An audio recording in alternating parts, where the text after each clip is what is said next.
And welcome to Understanding Photography with Kim Ayres, episode 239. Today we're going to be looking at the notion of the picture within a picture, or rather, picture within a picture is the challenge that we set for. Is this one of these interesting concepts which quite often crops up in different kind of competitions and challenges, whether online or in camera clubs, but it's also a way of looking at possibilities of adding extra layers of depth and narrative to your photo. So 2 weeks ago I set the challenge, and today we're going to be looking through the photos that people have sent in for it. So stick around. Yes, so welcome, as I said, episode 239. So this notion of picture within a picture is what we're talking about today. But meanwhile, leave a comment. If you're watching live on YouTube, then leave a comment right now. Tell me where you're from, tell me what the weather's doing, get the chat started. If you happen to be watching this on the repeat or, at any point in the future, you can still leave a comment too, generally speaking. YouTube does tend to let me know, and might get round to clicking a like or responding to it if you're asking a question. But yes, let me know. I can see we've got a few comments in already, so let's see who's joined us. So April says, greetings from a partly cloudy Long Island, New York. Janet says, hi from somewhat chilly but sunny downtown Toronto.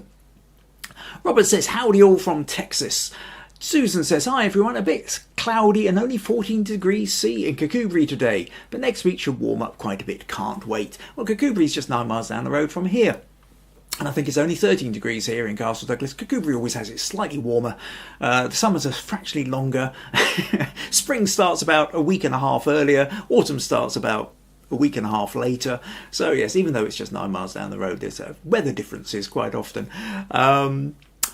Oh, then a little bit of chat between Susan and April, I think. Where are we at? Oh, Nadia says, hi everyone from a very cloudy Fife. Viji says, good evening everyone from a hot Chennai. Well, if Viji's saying it's hot, it must be really hot.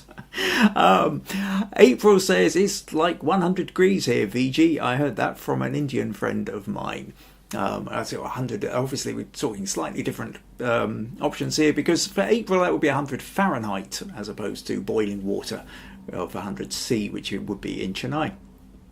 Oh, Becca joins us, says hello to everyone from a now rather dull air. John joins us from mid-Ohio, where he says the weather's getting a lot better. And Marilyn says, hello from Colorado, spring is here. And Anne joins us from Texas as well. Excellent. This is good, this is fun. So we have people, we have a topic, we have stuff to discuss. So this is great, we've got a podcast to go. So quick little reminder, if you can click the like down below on the video, that always helps the algorithms. If you haven't done so already, click subscribe and the notification bell for future podcasts. And of course, let your friends know about this as well. Spread the word, spread the love, spread the understanding of photography. Quick update, I think, on Smug Points we'll go to here. So basically the way, now this is all going to change by the end of today, because we are now in the final Sunday of April, so we'll get to see who's accumulated the most Smug Points for April, and that person will then get to choose the topic for the May challenge, for what we do next month. But as it stands, as we go into this final stretch of April, Viji is out front with 45 Smug Points. April is in second place with 40 Smug Points, and Meg is in third place with 25 Smug Points, and everyone else is sitting somewhere between 5 and 20. That's anybody else who has contributed through comments or challenge images or feedback images or anything like that. So that's where we are with that. Right, okay.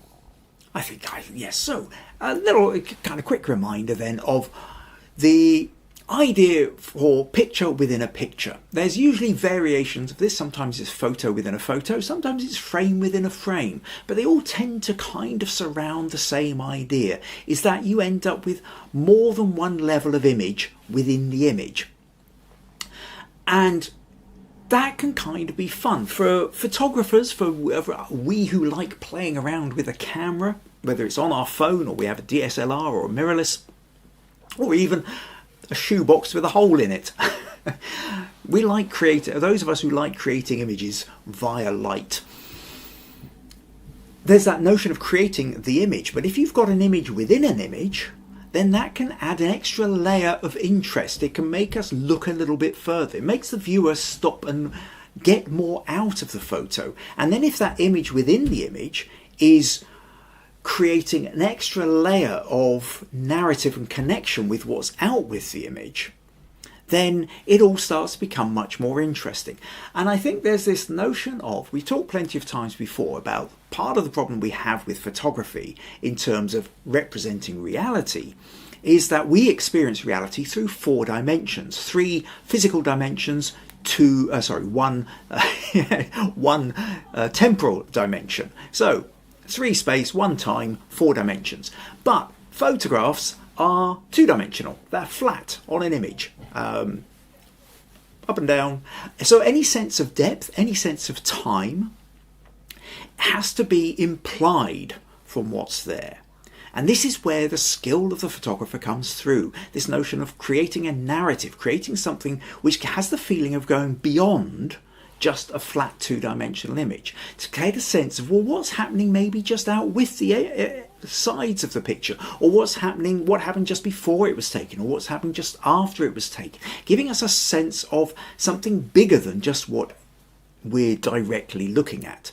And the picture within a picture idea is one such device for kind of creating something bigger and more interesting than just capturing immediately what you see and understanding the entirety of what you're seeing in half a second. So it's a kind of fun idea, and and it's been really interesting. We've had 10 people send in different images, and everybody's taken a slightly different approach and using different skills, and so there's multiple different ways you can interpret this. So at the end of this, yes, everybody who sent in an image, you automatically get 10 smug points. But what I will also be doing is I'll be picking out my top 3 and then maybe throwing in a couple of commendeds as well for the extra smug points. So that's where, but yes, the real part of this is quite not over and above smug points. I would say, yeah, really, what it's really about, the smug points are the extras. What this is really about is to give you some extra ideas. Now, if you happen to be watching this for the first time and you just want more information on this, then I would recommend go back 2 podcasts to episode 237, where I go quite in depth on this notion of picture within a picture, image within an image, frame within a frame concept, and show lots of examples. Now you're going to see how everybody else has interpreted this idea. Oh, Meg's joined us as well and says good afternoon, everyone. So let's make a start. And, is it a lazy way? I have in fact done these alphabetically. So I'm going to start with Anne. Anne in Texas. Anne sent us this photo. This is a kind of a fun idea. I like this one. So down on a beach, there's a lemonade stand, or at the very least, what looks like the front part of a lemonade stand. Now, I don't know at this point whether lemonade is actually sold here and a lemonade seller comes along and just sort of sets up there, or whether it's part of a prop for something else. It's almost the kind of thing where people could run behind and sort of stick their head through. But what Anne's also done here is wait until people are walking along the beach that they've sort of formed. So actually within the frame of the whole picture, we've got the whole picture, which is the beach with the lemonade stand. But then within that, we then have the picture of the 2 people walking along the beach. And what looks like a whole pile of bottles. Are they bottles of lemonade? I have no idea. But there's a whole bunch of something there on the beach. Maybe just a bit too far out for us to know exactly what it is. But adding a little bit of texture. There's all sorts of extra things here. Birds on the water, and it's all very hazy there. It looks like quite a warm day. Mind you, having said that, they're not walking around in their shorts, but they do have a light shirt on. So it probably is, fairly hot. Anyway. Anne says this image was taken at Salton Sea in California, and she sent me a little link to what Salton Sea is. Essentially, Salton Sea is an inland sea, a little bit like the Dead Sea in Israel, where I think it's an inland sea, so there's no outlet, so the heat does tend to make it evaporate more. It's a much more salty level of water as well. But anyways, there is beach, there's water, there's sky. And she says, I wasn't sure if I needed multiple frames. Hope it meets the requirements for the challenge. If not, my bad. I enjoyed taking this image, but I haven't had much of a chance to showcase it. No, I think this perfectly fits that notion of picture within a picture, frame within a frame. It works nicely. I would say, just to kind of, because I really do like this photo, Anne, there's a little bit where I just feel that the crop could be fractionally different. Where it would sort of, I just think, lift it a little bit. If we take this image into here. Now, traditionally what somebody might do is create I mean, you're kind of near the kind of rule of thirds. In fact, you're almost exactly on the rule of thirds at the bottom of this picture. But I think really with something like this, this feels like there's a lot of sky here, which isn't necessarily bringing it up much. And I would say if you sort of brought this bit down, so that you've got more or less the same gap above the lemonade stall as you have below it. You could even bring that up a touch, something like that, and go cinematic. You can still allow this to be in the centre, but this kind of more cinematic crop, I think, something like this, really emphasises that sense of the way it then kind of divides the picture into three a little bit more, and your eye does still get drawn into, where's my, yeah, there we go, into the centre part here where we've got the picture within a picture.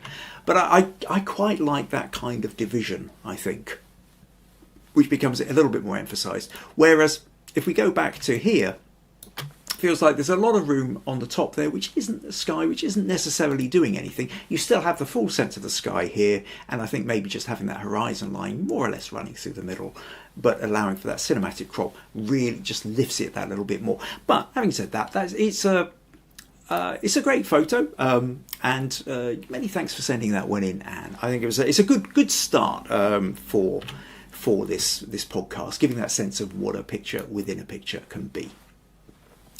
What are we saying? Oh, April says that's cute, and what a rare find. Oh, Anne says it is just a prop. Okay, so it's not an actual lemonade stall, but yeah, it works well. Excuse me. You're supposed to drink water, not breathe it. Excuse me. Right, Viji says beautiful. Susan says great idea and well spotted. Did you wait for the people? And Anne says, yes, I did wait for it. She loves the crop that I've done. Becca says the yellow and pink is so summery. April also likes the crop. Great, well, that's a good start. So, and if you're just joining in for the first time, watching this and kind of get a sense of what do you mean by picture, but in a picture, that's a good way of starting it. Now, we'll move on then to April.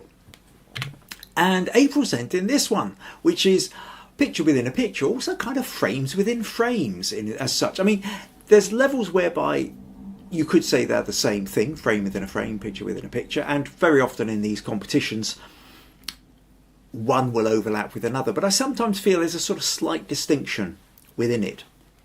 And because this here has literal frames of these kind of the big, look like metal poles and what have you, and like doorways going through, and April's got a friend walking through it at the same time. But we've also got geese sitting around on the grass over here, so we can see the bigger picture, which is this kind of sculpture on the grass. But then we've got the picture within the picture, because if you cropped out the sides and just had, well, you know, I'd have to do this lengthways if I was doing it, but I tilt the screen slightly.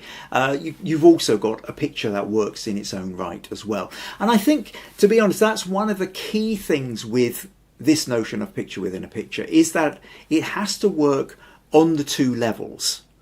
So, or three levels if you like, that it works even if you didn't really have the separate the picture within it, it would still sort of work as a larger picture.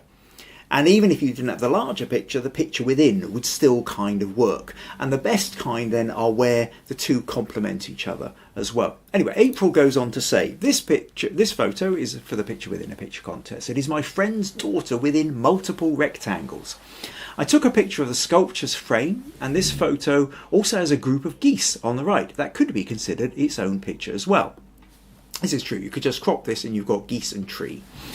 On the left could be considered a picture, although very bland, I suppose. Yes, just trees and field, not so much going on there. I must say the challenge was very challenging. I tried an idea, but I did not. Another idea, but I did not like the outcome. And then I had another idea, but did not have time to pursue it. So I was a little bit curious. April posted this in our Facebook group and left that. So I left a comment back to April saying, well, yeah, let us know what the other ideas are. Because again, it's this notion of sharing. It's not just what photos we take. I love the stories behind them, and I love the other ideas that people could have pursued. So I asked April what her other ideas were, and she said, well, one thought was she was going to take a picture of through my sister's sliding door to the deck was one, and another one was to take a picture through my car to the outside with a friend posing outside of the car. And lastly, which I was unable to get to, was to take a picture outside the open gate of a botanical garden that shows the garden inside, and then hoping to get people walking on the path into it as well. And these are all good ideas. These are all fun kind of notions of that, how creating that picture. And as we talked 2 weeks ago, that notion of using windows, using doors, using gateways are all ways of kind of getting that sort of portal to something else happening within the picture. Mirrors being another one as well. So yes, thank you for. And now with this one, April, I love the idea. Again, just a little sort of slight sense of, I think, just a little bit of editing would boost this again a bit. I'm not going to go through this with everybody's photo, but I did just want to sort of say that if we just, well, first of all, if I just, this bit here, I don't know, it feels like you're right at the edge of the top. I would just bring that down a fraction. Remember what I've said before, like when you're, when you're cropping, you kind of, if you're cropping through the forehead, go through the forehead. Don't go at the top of the head or at the eyebrows. And if you're doing an arm, don't go at the elbow or the wrist. Go mid-arm. This one feels like it's right at the top of the bar. So I would say just kind of crop it there. But that aside, what I would also, I feel like it needs just a little bit of lift and contrast. So if I just go to camera raw here, what happens if I hit auto? Yeah, that's not bad. Lightens it up a little bit. But then perhaps what we do is, if I go to effects and just shift the clarity a little bit, just kind of creating that little bit more, maybe a little bit on the contrast, something like that.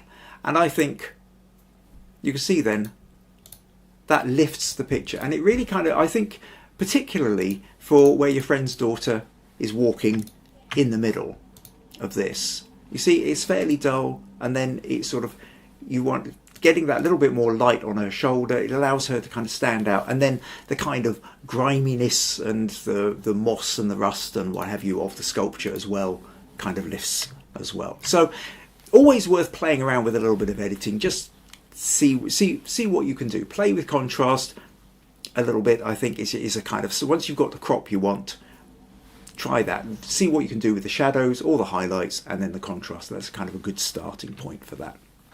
But lovely photo there, April. So thank you for sending that one in. Right, and what have we got? Where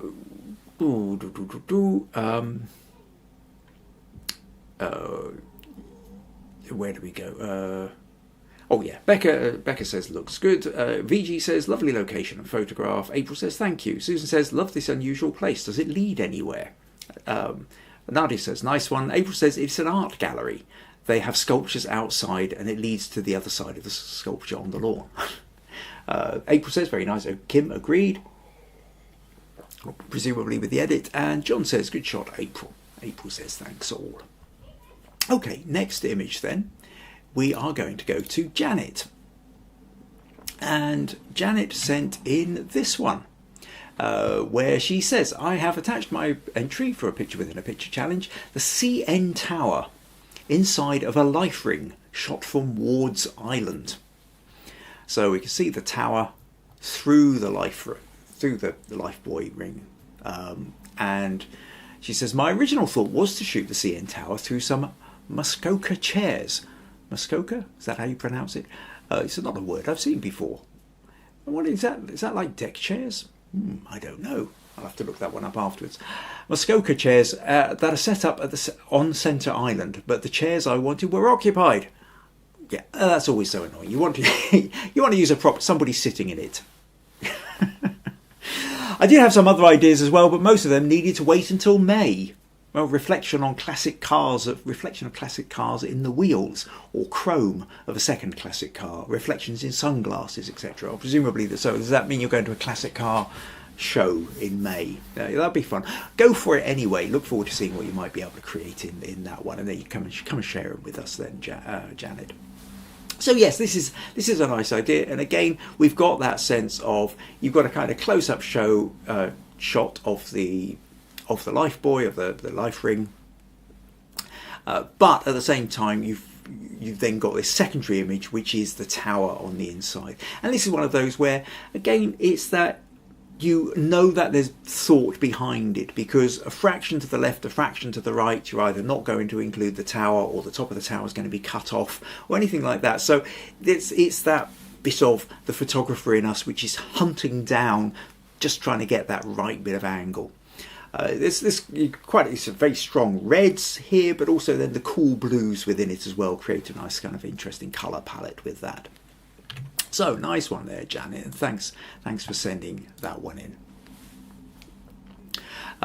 April says cool tower, creative shot. Janet says Muskoka chairs are known as Adirondack chairs. I don't think I'm any the wiser. That's another word I'm not familiar with in the US. Viji says, yes, slightly more than 100 degrees Fahrenheit, April. Sorry, missed your comment. Oh, and the video is breaking a lot today. For the rest of the people, is it fine? Is anybody else having problems with me kind of breaking up a bit, or are you mostly fine with it? So April's not sure whether Viji's not sure whether it's just her. Janet says, I'll put up a different photo on the Flickr group later. That would be great. April says it's fine for me. Susan says fine for me. Janet says fine to me. And April says okay so far. So it just seems to be your connection then, Viji. Try maybe refreshing the page, but that might possibly help. Becca's also not noticed any problems. Right, okay, so next on then we are going to move to Marilyn. And Marilyn I recently took this at Sissinghurst Castle in Kent. It's a view of a Tudor barn and adjacent farmhouse, and through the door of the barn the countryside can be seen in the distance. There are also frames using the windows of the farmhouse. So yes, this is then that kind of picture within a picture, where we're actually using the archway, the gateway takes us out into glorious English Kentish landscape. The windows, less so, that looks like a window. This one slightly more so. If you could get up close to this, because you've then got objects hanging in the window, whether it looks like glass and bottles and a plant. There's the potential there for picture within a picture, or pictures within a picture there with that. Nice lines in this. Gone for the rule of thirds, or the thirds thing idea with the gateway, but also got the diagonals of the roofs coming down, and a nice sort of sense of place, the texture of the brickwork and the slates and what have you. So yeah, fun picture this one there, Marilyn. Nicely done. Thanks for sending that one in. VG says, guess some issue here. I'm guessing most part I'm reading the comments. April says, I enjoy the architecture. Susan says, gorgeous archway, Marilyn. Right, okay, so next up then we're going to go to Meg, and Meg took this one yesterday. So Meg took this, says, did this quick photo for the challenge this in the morning. This was yesterday morning at the Travel Lodge in Chesterfield, because I needed to get one in. And basically what happened is Meg wanted to join in to get in the challenge, but we've been away for the last few days down in Chesterfield, Derbyshire in England, seeing my father. So there hasn't been a lot of opportunity, but we stayed in a Travel Lodge, kind of a motel place, and in the bathroom, what Meg has done is she's done a selfie. But what she's carefully done here is within the selfie, she's then reflecting it into the mirror. So we've got the mirror behind her, and then as we zoom in, you can actually see the picture we're seeing the whole picture that's taken, but we can then see further in the picture within the phone itself. And if we really zoom in, behind in the picture in the phone, we've then got the reflection, and you can just about make her out in the background there holding up the camera again. So we've got picture within a picture within a picture, and that's fun. We've also got an extra little picture here inside Meg's phone case. There's Meg's picture for her bus pass as well. So that's a lot of fun, Meg. I really like that notion of multiple pictures. Is that using mirrors, using phones, using devices to get layers and layers and extra layers. And if the resolution had been high enough, we could have kind of that sense of almost infinite going on. Although I think actually maybe the way the flap is coming over would eventually sort of blocked off, so we didn't get the final picture within the picture within the picture within the picture as such. Not sure how many of those to say, but that's a fun one, Meg. Yes, thank you for sending that one in. Where are we at? Okay. Oh, April was enjoying the architecture. Susan said, gorgeous archway, Marilyn. Nadia said, lovely image, Marilyn. And then April says, cute shot, Meg. Susan says, that's a clever shot, Meg. And Nadia also says, it's a great idea, Meg. And Viji says that is a beautiful shot, Meg. So, yes, it seems to go down well with everybody too, Meg. Right, okay. Now, I suppose at this point, we're roughly about halfway through. So, just a little reminder that if you are finding these podcasts useful, interesting, entertaining, and would like to support them, then buymeacoffee.com/Kim Ayres is one of the ways you can do it. And of course, don't forget to like the video, subscribe, all the usual stuff. And I would say as well, don't forget we have, as well as the Facebook group, we have the Flickr group as well. Not getting used much at the moment. I must admit I've not had a lot of time to get in there and do things, but try and remember that it's there. Just use it. What we want to try and do with the Flickr group, I think, because there's options of having all these different strands of conversation, that you can ask questions. You can put in photos if you want to get feedback from other people. You can put in photos for feedback sessions for the podcast. You can ask questions. You can start discussions. So there's lots of place there to kind of take this idea of the podcast and expand it out beyond just Sundays at 3 p.m. in the UK. So, thoughts there. What else have we got? Oh, Meg's saying thank you to everyone. And John also says he likes the shot. And where are we? So, yes, there was a... okay, right. So, next then, on to Nadia. And if I flick that and do that... So Nadia's got quite one of these kind of fun, technical, clever shots here where we've got a spring and then there's water droplets on the spring, and this spring is in front of a sunflower, and because it's a fairly narrow depth of focus on the field, on the picture, we can see the spring very nice and sharp, and the sunflower is out of focus in the background, but the droplets have then created these lovely little like lens ball. So we can actually see the whole sunflower nice and sharp within the droplet. And then we've got four of the same, and then as it sort of moves slightly out of focus there, and even a fraction of one on there. But so here we have essentially four pictures within the fifth picture, within the whole picture. And that's a fun one to do. Not an easy one to do, it has to be said. I've occasionally had a go at doing these little droplet photos, and I don't think I've ever really had a huge amount of success out of them. You need the right... Quite often you need a macro lens for this, because the droplets, the best droplets, even the best water droplets, don't tend to be very big. And then there are, if you want to kind of go and deep dive and look it all up, there are substances you can add to water to just make it slightly thicker so that the droplets become because the size of the droplet is dependent on the water tension. And so there are little things you can add to increase the water tension for actually get slightly larger droplets. But there's a whole world to kind of go and investigate with that. So which I haven't investigated enough. But it's not easy to necessarily get the focus in exactly the right place to do all the rest of it. You have to mess around with, and by the time you've got it right, the droplets kind of fallen off. So not an easy shot to get this, but really bright colour. I like the yellows. I like that kind of, so yeah, nice colourful one, this, Nadia. So yeah, I really appreciate the kind of the technicality behind creating this one, as well as a nice splash of yellow, which always warms the soul a little bit. So yeah, that's a nice one, Nadia. Thanks for showing us that one. Viji says, oh, this is a beauty. April says, wow, talk about macro, impressive. Marilyn says, very clever and cute. Meg? Oh, it's back to Meg. And then Susan says, brilliant, Nadia. Viji says, winning shot, Nadia. Marilyn says, so creative, Nadia. Janet says, I've tried that type of thing as well, but never successfully. Oh, and Viji says it's all working now. Well, that's good. Janet says, look up Dom Komorechka for this type of thing. Right, everybody see. I'm sure some. Are you just trying to? I think Janet is just trying to throw up words that I've got no idea on how to pronounce today. Nadia says thanks everyone, and John says the yellow really jumps out. Nice one, Nadia.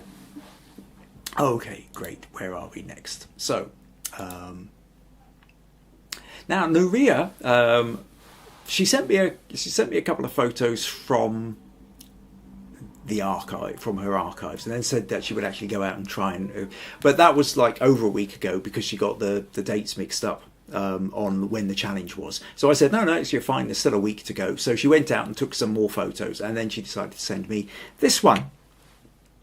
And she says, I thought I would send you this one that I took yesterday for the challenge. Well, she says yesterday for the challenge, but it was a few days ago now. But basically what we have then is we're down at gardens here, which obviously with a Dutch theme to it. So we've got all the tulips, beautiful, glorious colours in the tulips, and then a windmill in the background. But we've also got the background here. We've got this mirror here. And in the mirror we can see more tulips. We can see somebody there. We can see the... and the windmill. So that's a kind of fun idea, very much the picture within a picture, and using that notion of using the mirror to show us something that we can't see from the angle that we're taking the photo from. Again, I would say, Nurije, with this one, a little bit like with April's one, it feels a little bit dark, feels like it could be lifted just a little bit. And again, if we do something, if I just literally, we bring the exposure up, maybe brighten it a little bit. Now we're potentially blowing the highlights there. Bring the highlights back down, get a little bit of texture into the clouds. Little sort of we're trying to get it brighter while at the same time not losing too much there. Maybe if we brought up a little bit out of the shadows, but then perhaps maybe if we did a little bit of clarity, again, something like that. Colour back into the light, maybe nudge the contrast up a little bit, something. And I think then just something as simple as that kind of helps lift the picture a bit, gives it a little bit more sense. Now I might play around with it a bit more. You could even play with vignettes. You could highlight certain bits, darken down other bits, all the rest of it. All I'm doing is saying that at this point, I think when you look at a photo, and because the sky is quite bright in here, it tends to grab the attention, and we've got all this colour here, which is maybe our eyes getting drawn away from by the bright patch. So playing around with the editing is to really just kind of pull the idea together. But it's a lovely photo, like the idea, like the use of the mirror. So yes, many thanks for that one, Nurije. And where are we? April says very pretty, nice catch. Marilyn says lovely. Nadia says cool. It says that's really pretty. Viji says colourful and framed quite well. Susan says great use of the mirror, Nurije. And April says yes, Kim looks good with the editing. Now, a quick insert here from somebody who didn't send in a photo. For us, Robert in Texas, who said, I was unable to find an image for the challenge. He goes on to say, I spent 3 days going through 70,000 photos and nothing jumped out. Sorry about that. Now, under normal circumstances, if somebody said they spent 3 days going through 70,000 photos looking for an image, I would just sort of laugh and go, yeah, thinking it was a wild exaggeration. But somehow with Robert, I suspect it's probably true. Wouldn't surprise me in the slightest. Though I find it almost impossible to think that you had 70,000 photos and couldn't find a picture within a picture. But then but I suppose in a way it comes back to this idea of you don't quite often with a picture within a picture, it doesn't tend to happen accidentally so much. I mean, it can do. You can be taking a photo of something and then you suddenly notice something happening in a window or something happening in a mirror or through a gateway. But the chances of it then having the right line. I mean, Anne's picture with it, she waited for the people to walk through the gap. And again, the Janet's one with the life ring, she's moving around to make sure that the CN tower is in the right place. So to get a good picture within a picture doesn't tend to happen accidentally. It has to be one of these things where you're kind of thinking about it. So it is perfectly possible that if you went out, and so I know you recently came back from Egypt, I'm guessing that these could be where you've done the majority of your pictures, but if you didn't have it specifically in mind, I can fully imagine that you wouldn't necessarily have got it. But hopefully though, if you as you move forward and go into doing other shoots and what have you, you'll have this idea in mind to play around with. So what have we got here? Anne says he did. So yes, Anne is agreeing that Robert actually did go through 70,000 photos. Yes, I thought maybe. And Robert says, yes, sadly it's true. Susan says, Robert, you're crazy. April says, wow, Robert, you had no new ideas. John says, I know what you're talking about, Robert. Okay. Viji says, Robert, where do you store that many photos? That's a lot of hard drive space. This is true. And especially because I know you've got the Canon R5 and your average photo, well, you know, if you're shooting RAW, which you do, they're heavy files, you know, 45 megabyte files. 70,000 of those. I'm not even going to attempt the calculations, but it's a lot of gigabytes of space. And April says, VG Robert has like 7 computers, I think. Well, no, actually, I know what you're thinking of there. Well, I don't know how many computers Robert has got, but no, what Robert has 8 screens with his computer. That was the big thing that I remember, was that ability to just have all this lot up on the screens. But presumably lots of hard drive space too. Okay. So the thing is, Robert, here is there's a level of incredulity and, without a doubt, envy. Well, probably we're not going to go as far as jealousy. I don't think anybody harbours you any ill will, but certainly I think there's a large amount of envy of the idea that you can have that amount of space and that amount of photos. Although maybe not so much envy at the idea of actually spending that amount of time trawling through it all. Where are we? Yeah, Viji says exactly raw images. I have about 6 terabytes so far. Oof. April says, oh, that's right. Viji goes, whoa. Robert says, I have 16 terabyte hard drive. Unfortunately, I haven't touched my camera since coming back from Egypt. And it's 9 screens. Oh, you've increased the number of screens now. Viji says, Egypt, I want to see some. Do post. Well, so you mean you went through 70,000 photos and you haven't even looked at the Egypt ones yet? Right, okay. There's going to be lots coming this way, I guess. Marilyn says, wow, Robert. Okay, cool. Right, so let's get back to pictures then. And we are going to go to Rosemary. And Rosemary said, I appreciate the 2 weeks to work on this. And so here we go with a rather lovely one where we're looking through stool legs to the sleeping dog at the end. So very much, I suppose, in a way I would call it, you know, there's the picture within a picture, but frame within a frame. This one feels very much kind of frame within a frame, where there are the kind of frames running down to it. So Rosemary says, this shot was one that evolved as I was sweeping all the... As I was sweeping, and all the legs of the various stools and chairs were very much on my mind. I could see down the tunnel the breakfast bar stools created to where our dog was sleeping. Her head made for a good area of interest at the end of that tunnel. It made me think how much our house dogs look at the world through chair legs and stool legs. I hadn't really thought about it, but yes, that low, they probably are looking through and under the chairs most of the time. Ideally, she would have been awake and looking back at the camera, because that would underscore the point. But I know that she would never hold still for that. Well, that's fair enough. What is the saying? Perfection is the enemy of the good. So rather than lose the shot completely, I let sleeping dogs lie. That's a good point, really, the idea of hanging around for perfection. So, I mean, ideally, we are all hunting for the perfect photo. And if we hunt long enough, if we're in enough places, enough times, eventually we will be in the right place at the right time and get an amazing photo. But there is also that notion of, as you say, that we can end up losing the picture just because we were so busy trying to hunt that little bit of perfection of what we had in mind, we thought was going to be perfect, that we end up losing the shot completely. But having said that, I mean, the thing is I wouldn't really have thought about the idea of the dog looking back if you hadn't said. I look at the photo, and it's one of those things to bear in mind, is that very often we look at our photos and we see the photo that got away. We feel what we missed.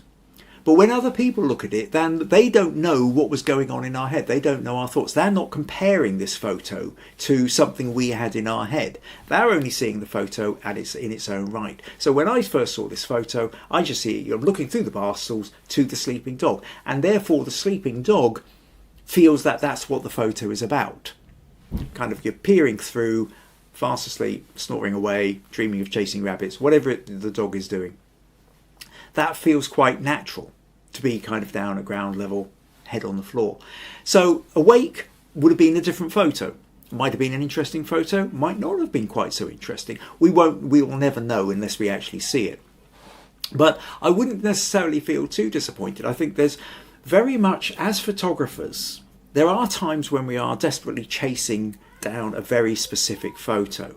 But there is also always within us should be the what can I get out of what's in front of me? What can I get with the tools that I've got and the situation in front? And one of these there's an observational exercise I've used in classes sometimes, or creating tutorials and stuff, which is you're standing somewhere. You could be in a building, you could be out in a park, wherever it is, and then you go, right, okay, everybody stand still, you're not allowed to move more than, you can keep 1 foot on the ground, you can maybe move your leg, and you can turn, you can look up, you can look down, but you're not allowed to essentially move from the spot you're in.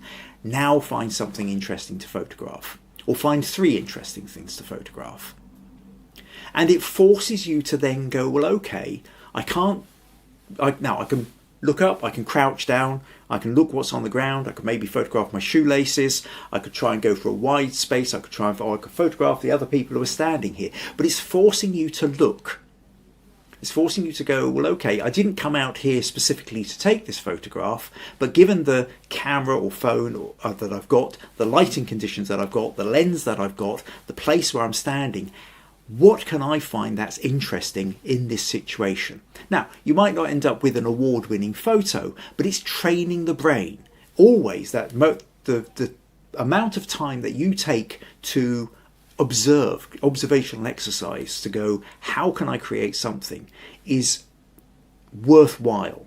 Because even if you don't end up creating the award-winning photo, it is training the brain, it is feeding into future shots, so that there will become a time in the future where you might be in a situation and you will now see something that you wouldn't otherwise have seen. This is what the training the brain is all about, and this is why we want to be able to be out taking photos as often as we can. And even if, like today is a dull day, it's an overcast day here in Castle Douglas, it doesn't look like the light isn't interesting.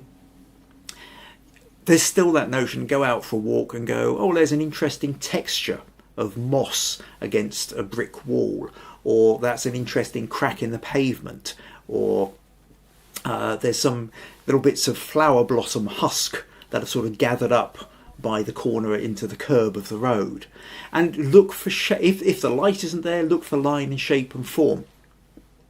So consequently, we should always be exercising our eye, our concepts, our understanding of light, shape, form, composition. Feels like I've gone off on a tangent, but it's all relevant information. So to come back to this, Rosemary, A lot of fun though. I think this is a nice shot, looking through the chairs towards the dog, and I like the idea. You're sweeping, you suddenly get that idea, and then you decide to pursue it and keep moving around until you get it. So, very nice one there. Thanks for sending that one in, Rosemary. Where are we at? Robert says, will do. Egypt photos were about 7,000. Culling is coming. Susan says, please can we have a group outing to Robert? That sounds good. April says, what a cutie. Marilyn says, well done. John says, this is a great shot in my eyes. Susan says, I like the curves of the stools and the fact that they're out of focus leading us to the sleeping dog. Lovely. Maggie says, Alfie. Alfie says, cool dog. All right. Right, my wife Maggie, currently in the kitchen next door, has our grandson Alfie. Hi Alfie, if you're watching. Still, so cool dog. April says, hi Maggie, haven't seen you in a while. Maggie does check in to, let me know if I've got the high squeaky voice and the wrong frequency for the microphone. But generally speaking, it gets on with other things, I think. Meg says that, well, that's really creative. Maggie says, I usually lurk in the background. And Nadia says, fun image. Excellent. Right, okay. So next then, we are going to move on to Susan. And Susan was having fun shooting through a window. And Susan says, I attached this submission for the picture within a picture. This is an image taken from my bedroom in my friend's house in Lincoln Hill, Bath. I'm in Bath. It's a shame Nick isn't here watching live. So Nick, if you happen to be watching the follow-up, you may well, this is Nick from Bath, may well know this area. So she goes on to say, it was a chilly morning and the window had misted up, but the sun was shining on the houses opposite for the first time that week. I framed the image so that the houses more or less sat without the window bars cutting through them and showed up the sun shining on the honey-coloured Bath stone, but still retained the misty edges of the window. Perhaps it appeals to me mostly because my friend is no longer with us and it evokes lovely memories of happy times. Oh, sorry to hear that, Susan. But you're right, there is that note. There's always that thing with photos that, especially the ones that we've taken the time to edit and develop, that they carry memories and associations with them. In a way, it is part of the hardest part of trying to create photos which other people are going to be interested in, is to be able to try and see our photos objectively, because whenever we take the photo, there's the scene in front of us, but there's also the sounds and the smells, and particularly the emotional state we happen to be in. And so, by and large, it's the emotions that shape the memory that we have of a place. And if we happen to, it's the memory, and then, so we've had a nice time, and then as time moves on, these photos become the gateway to the memories and the gateway to the emotions of what we were feeling at the time as well. And then if we look at the photos and it reminds us of somebody who's no longer here, it's always going to have a different sense than it does to anybody who didn't know that person, who wasn't experiencing that emotion, who wasn't there with the senses of smells and taste and noises and everything else. So part of what we're doing when we're photographing is sometimes what we're trying to do is capture an atmosphere. And one of the things that you get with this atmosphere is, now, had Susan gone right up to the window, she may well have been able to shoot through the window without any of the mist and get these pictures of these lovely sandstone buildings with the light hitting them and, as you say, emphasising the honey colour of the sandstone. And it is a lovely, lovely moment of light. But then the mist in the window really does kind of make it more atmospheric. It does make it feel more like a kind of a cold, wintry day. Although maybe it wasn't a wintry day. I mean, if I actually look up here, there's plenty of leaves on the trees. So maybe it was just cold in that corner of the house. Could have been spring, could have been autumn. Not sure whether there's any leaves outside here as well. Leaves down there on some trees, some not. Sorry, I'm getting distracted now trying to guess the season. However, the key bit here is that the main bit that we're seeing here is this lovely terrace of the sandstone houses, and then we're getting it within, using the shape of the window to emphasise this idea that we are sitting in a flat looking out. So it's not just the scene, it's giving us a sense of where the person is taking the photo from. And I think that's another aspect, if we go back to what I was talking about earlier, of this notion of we're trying to create a sense of depth and story and narrative to the photo.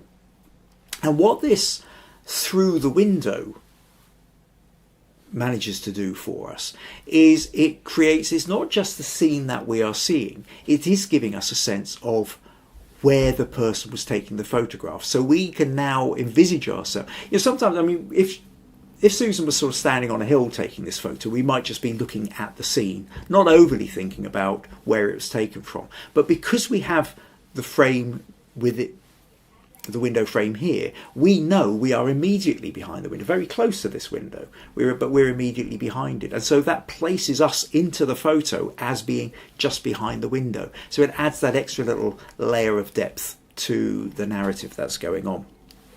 So, nice shot there, and I like that notion of the layers there, Susan. So, thank you. Where are we? April says, nice shot. Meg says, my thoughts are with you, Susan.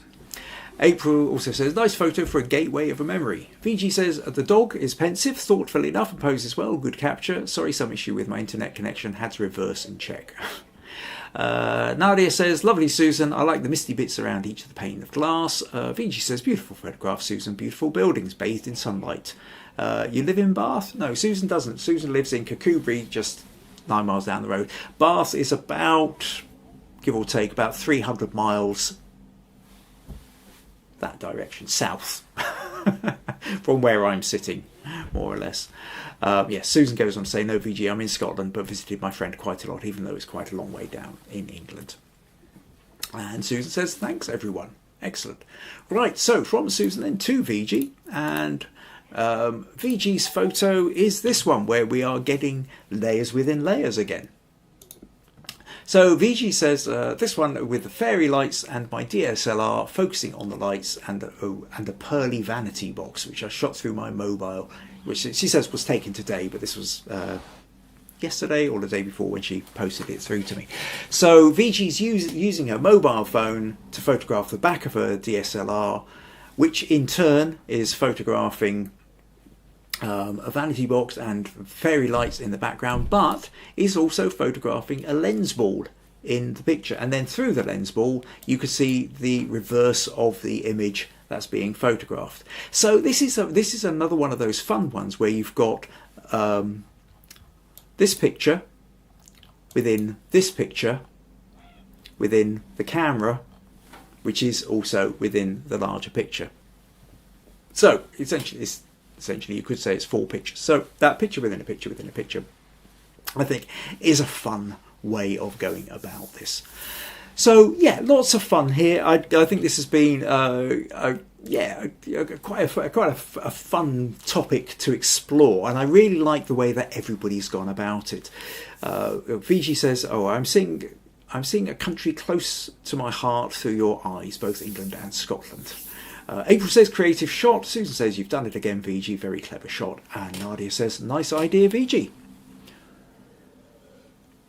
So yes, it's been a lot of fun, this. I think this notion of, like I said, picture within a picture, lots of ways of interpreting it. And so for anybody who hasn't given it a go yet, I would say try it out. It really is a way of adding extra levels of depth to your photo. And what I love here, as always with all these challenges, is the way that everybody's gone about it. Everybody has approached it in a slightly different way, or sometimes a very different way, using different techniques and bringing their own eye and their own experiences to it. So that means it's not just a case of we get to look at some interesting photos, it also gives us ideas of things to go out and try as well. Whether you want to have a go at photographing the back of your camera, which is photographing something else, or photographing a lens ball through a camera, or whether you're wanting to photograph droplets which are creating images through them, sculptures which somebody is passing through windows, through doing selfies in mirrors.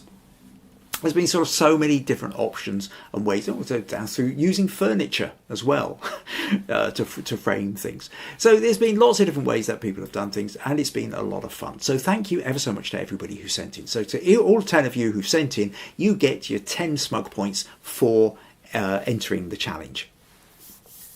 And then, okay, so where do we go with the bonuses? This is a tricky one. I was kind of yes, everybody has really gone for it, so it's not been a very easy one for me to definitely come up with. I had to really think about it, and it is like all these things. I think probably if you'd asked me again this afternoon or tomorrow morning, I might have come up with a slightly different order. However, what I am going to do is I'm going to give the 30 smug points to Anne for this one, and I am going to essentially, because in my mind we just crop it maybe a little bit like that, and just have that kind of slightly cinematic crop, and because there's something beautifully simple, deceptively simple about it. It's clear, it's clean, and yet there's so much happening within it, and it's not necessarily as straightforward to capture if you but it's uncluttered. That's the word I'm looking for, uncluttered, but very nicely done. So in this moment, Anne gets the bonus 30 points for this one. Second up, I think I'm going to go for Nadia. Quite simply, this is the technical shot. So Nadia's going to get a bonus 20 points here. Just part of this comes out of, because I have tried to do it, not to the same extent. I've had a go at doing this kind of thing, and I've never really been that successful. So part of me is always sort of slightly in awe of anybody who manages to get quite an interesting photo. And I like the colours with this. I like the lines, the fact that you've got the curly spring, which is echoed slightly by the way that the sunflower isn't fully open. The sunflower is slightly closed, which is also creating a sort of curly bit or curved bit within the petals itself. And then there's just this colour of just this bright orangey yellow, which is really cheerful, especially on a dull day like this. So Nadia, you're going to get the bonus 20 points. And then for the bonus 10 points, I've decided I'm going to go for Meg, because it's the levels of picture within a picture within a picture within a picture. Technically, it's not necessarily the best of the photos, but conceptually, idea, just going out and giving it a go, I think is fun. And this notion that you can see the selfie in the mirror, and then you can see the mirror in the selfie in the mirror, and going through. I'm a sucker for layers within layers within layers. So those are the bonus. And then commended. I started thinking, well, okay. April deserves a commended, and then, Janet deserves a commended, and Marilyn, and I realised that basically everybody deserves a commended. So just this time I'm going to give everybody else who entered a bonus 5 commended smug points. So you're all going to get, so everybody who entered an image essentially ends up with, their 10, and then a bonus 5, for those who didn't score the top 3, but the top 3 then will get their 30, 20 and 10 as well. So yes, lots of smug points handed out. So I'm going to have to sort of sit and work out, I haven't worked it out off the top of my head yet, how that's going to move the leaderboard about, but that will get done this afternoon. Go to the, I suppose I ought to go and do that. Go to the Flickr group later this afternoon or a couple of hours time, and I will make sure I will have updated the smug points and we can see who's won that. So where have we got here? A couple of last comments here. John says, well done everyone. April says, yay Meg. Robert also says, congratulations Meg. Yes, I will give Robert as well. Robert, you also get a bonus 5 commended points here, just for sheer utter determination of going through 70,000 photos in 3 days. Just mind-boggling. And I think something like that, if that doesn't deserve a bonus 5 smug points, I'm not entirely sure what does. Yay for the absolute mad people who are completely obsessed and committed to this project. Yes, brilliant. Viji's also saying congratulations, mate. Marilyn says congrats to all, well done. So, okay, don't run off just yet. Just a quick then reminder for, the buymeacoffee.com/Kim Ayres if you want to support these podcasts. That's always there, very important. Subscribe, tell your friends, all that kind of stuff. Now, for next week, then, first of May, no, the first weekend of May, suddenly forgotten what the date is. It's the 4th of May, I think. Next week is the 4th of May.